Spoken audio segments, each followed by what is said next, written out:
नमस्कार, मैं हूं आशीष कुमार सिंह और आप देख रहे हैं मोदी फैक्टर। मोदी फैक्टर में आज हम चर्चा करेंगे देश की हॉट सीट्स में शुमार अमेठी लोकसभा की। अमेठी लोकसभा की सीट को लेकर ये बताएंगे कि कैसे ये सीट गांधी परिवार के गले की फांस बन गई है और साथ ही साथ इस सीट से जीत कौन रहा है। देखिए, अमेठी में बीजेपी की स्मृति ईरानी के मुकाबले में इंडी गठबंधन ने केएल शर्मा को उतार दिया है।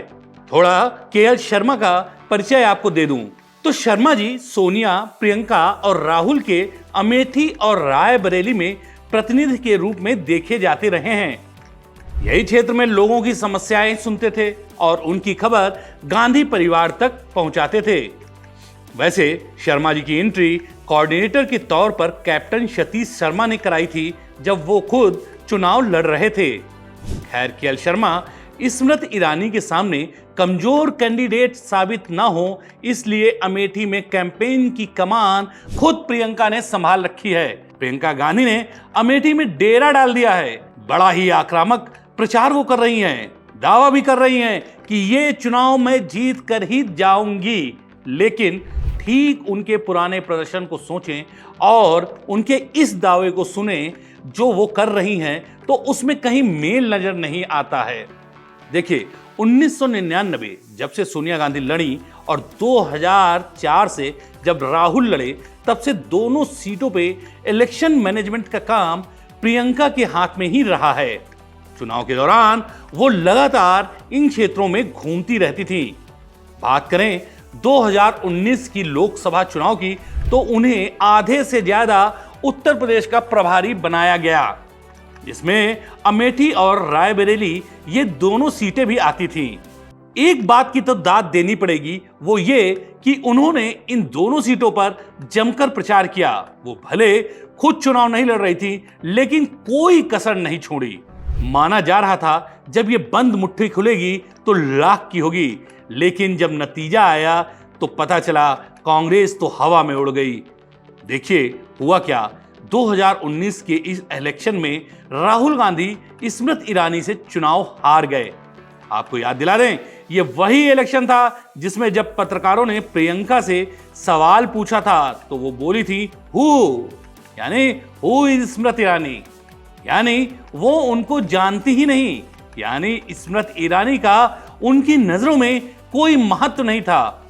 राहुल गांधी के सामने, यानी राष्ट्रीय पार्टी के राष्ट्रीय नेता के सामने, और यह भी याद रखिए 2019 में कांग्रेस पार्टी राहुल को प्रधानमंत्री के तौर पर प्रोजेक्ट कर चुकी थी और वो राष्ट्रीय अध्यक्ष भी थे। तो इस स्थिति के बावजूद स्मृति ईरानी ने राहुल को चुनाव में हरा दिया। अब स्मृति ईरानी की लड़ाई राहुल से तो है नहीं, उन्होंने तो हार के डर से अमेठी ही छोड़ दिया। यानी उस अमेठी को छोड़ दिया जहां 2004 से 2014 तक लगातार वो सांसद रहे। उसके बाद 2019 में हारे तो लौटकर अमेठी को देखा ही नहीं। अब चूंकि इतने लंबे समय अमेठी में झांकने नहीं आए, तो हिम्मत कैसे पड़ जाती कि यहां से चुनाव लड़ लें। लेकिन इस बार प्रियंका ने जिम्मा लिया है कि वो हर हाल में अपने कैंडिडेट को जिता कर रहेंगी। और देखिए कैंडिडेट कौन है, केएल शर्मा, जिनको लोग गांधी परिवार का कार्यकर्ता नहीं बल्कि एक कर्मचारी मानते हैं। अब देखिए, अगर केएल शर्मा जीत जाते हैं अमेठी से, तो कांग्रेस दावा भी क्या करेगी कि देखिए भाई, हमारा दबदबा अभी भी अमेठी पर कायम है, एक बार के अपवाद को भूल जाइए, तो हम जिसे भी खड़ा कर दें वो जीत जाएगा। अब देखिए, अगर केएल शर्मा हार जाते हैं तो ये नहीं होगा कि ये राहुल गांधी या गांधी परिवार की हार है। यानी एक ऐसा उम्मीदवार था जो कभी चुनाव नहीं लड़ा था, उसने कभी प्रधानी का भी या पार्षद का भी चुनाव नहीं लड़ा था, वो हार गया। अब देखिए, अगर हार जीत का मार्जिन कम हो गया तो स्मृति ईरानी से तो होगा ये कि केएल शर्मा सामने थे, तो स्मृति ईरानी की जीत का मार्जिन भी बड़ा होना चाहिए था। यही नहीं, अगर स्मृति ईरानी कम मार्जिन से जीतती हैं तो ये दावा करते देखे जाएंगे कि अगर राहुल गांधी मैदान में होते तो स्मृति ईरानी की जमानत जब्त हो जाती। लेकिन एक बात बता देता हूं, कांग्रेसी सूत्रों के मुताबिक गांधी परिवार यह नहीं चाहता था कि गांधी परिवार की गैर मौजूदगी में कांग्रेस का कोई उम्मीदवार जीते। अब बस कल्पना कीजिए कि स्मृति ईरानी अगर हार जाती हैं तो संदेश क्या जाएगा? जिसे राहुल गांधी नहीं हरा पाए उसे केएल शर्मा ने हरा दिया, यानी केएल शर्मा फिर तो राहुल गांधी से ज्यादा लोकप्रिय और स्वीकार्य हैं। तो ये तो सीधे सीधे राहुल की लीडरशिप पर हमला होगा। अब देखिए, हकीकत यह है अमेठी गांधी परिवार के गले की फांस बन गई है। अमेठी जीत जाते तो मुश्किल है, हार जाते हैं तो मुश्किल है। अब देखिए, कांग्रेस के हारने की उम्मीद बहुत ज्यादा है क्योंकि स्मृति ईरानी ने 5 साल बहुत काम किया है।